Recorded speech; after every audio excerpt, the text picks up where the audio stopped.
젊은 사람이 없다는 건 지방 도시들의 오래된 고민거리입니다. 지자체마다 예산을 많이 들여서 환경을 정비하고 있지만 떠나는 발걸음을 돌려 세우기는 쉽지 않습니다. 밀착 카메라 박민규 기자입니다. 제가 나와 있는 이곳은 경북 문경시의 문화의 거리입니다. 이곳 특산물인 사과를 형상화한 조형물이 보이고요. 바닥에는 인공 수로도 설치해놨습니다. 이렇게 이곳 거리 외관을 꾸미는데 40억 넘는 예산이 들었습니다. 거리가 조성된 건 지난 2013년. 기존 도심이었던 점촌동 일대에 젊은 층을 끌어모으겠다는 게 문경시 계획이었습니다. 하지만 주말에도 젊은 층을 찾기가 어렵습니다. 근데 굳이 여기 와서 놀고 그러진 않는 것 같아요. 저희가 자주 가는 그런 곳이 없어서. 상가는 10곳 중 3곳 이상이 비어 있습니다. 과장을 하면 운영하는 가게들보다 문 닫는 가게가 더 많은 것 같아요. 체육사라든가 이런 가게들밖에 없으니까. 거리를 조성한 지자체도 문제를 인정합니다. 그림 뭐 화사하긴 했지. 근데 어차피 그걸 드나드는 사람들 자체가 거기서 거기니까. 일대에 사람이 줄어든 건 시청과 버스 터미널이 옮겨간 곳에 신도심이 형성되면서부터입니다. 문경시는 구도심을 살리기 위해 국비를 포함해 250억 원을 추가로 들일 계획입니다. 하지만 인근 상인들의 반응은 냉랭합니다. 계속 컨텐츠를 만들어서 여기를 오시는 분들한테 제공을 해줘야 되는데 특별한 대책이 없는 한 공실률은 더 늘어날 것으로 봅니다. 안동시의 벽화마을입니다.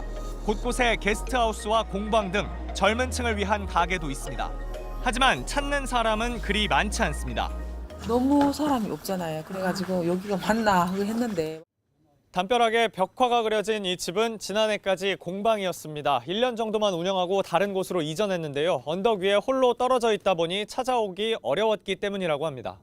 블로그에는 좋은 것만 올려놔서 그것만 보고 오는데 막상 와서 보니까 별거 아니다. 이런 분위기다. 벽화마을뿐 아니라 인근 상권도 상황은 비슷합니다. 안동역에서 걸어서 5분 거리에 있는 구도심 번화가입니다. 상권이 가라앉으면서 점포들이 하나둘 폐업하고 있습니다.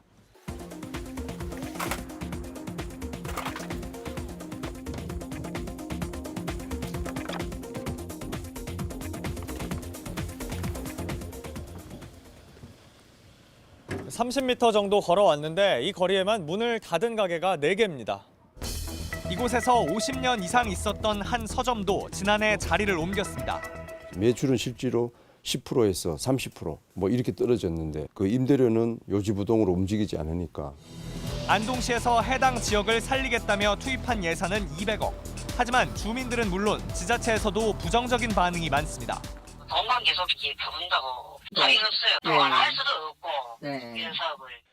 일부 지자체들이 젊은 층을 모으겠다며 내놓은 각종 창업 지원 사업들도 삐걱거리고 있습니다. 충북 충주시가 오래된 상가를 매입해 만든 청년몰입니다. 입점한 지 1년 만에 점포 20곳 중 3곳이 폐업했고 3곳은 휴업 중입니다. 가게 세가 싸갖고 들어왔는데 하다 보니까 뭐 유지가 돼야지. 돈벌이가 안 되니까 뭐 자꾸 휴업을 하게 되고. 지금까지 청년몰 조성에 든 돈은 16억 원. 상가를 둘러싼 광장을 만드는데 20억 원이 더 들어갈 예정입니다. 기반 자체가 지금 너무 떨어져 있는데 수요를 해도 이제 살아날지 장담을 못하는 그런 현실이죠. 정부가 지역 도시들의 구도심을 살리겠다며 해마다 투입하는 예산은 10조 원에 달합니다.